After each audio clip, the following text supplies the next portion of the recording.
दोन्ही मॅडमसाठी मिळून रोख रक्कम 5,000 जी आहे ती 5,000 सरांनी डिक्लेअर केलेली आहे। त्याचबरोबर आणि उरलेली 5,000 रुपयाची रक्कम जी आहे, टोटल 10,000 सरांनी डिक्लेअर केलेली आहे आणि उरलेली 5,000 रुपयाची रक्कम जी आहे ती रक्कम पुढील महिन्यामध्ये बालवाडीच्या विद्यार्थ्यांची सहल आपली संत दर्शन म्युझियम हर्षे या ठिकाणी पाहण्यासाठी जाणार आहे। त्याच्या शैक्षणिक सहलीसाठी ही रक्कम जी आहे ती रक्कम सरांनी दिलेली आहे। त्याचबरोबर आज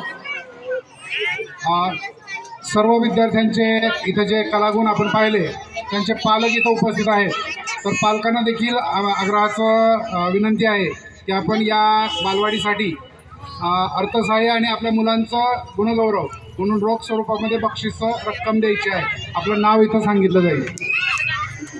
त्याचबरोबर आजच्या कार्यक्रमासाठी जी काही मग मंडपी व्यवस्था असेल, त्याचबरोबर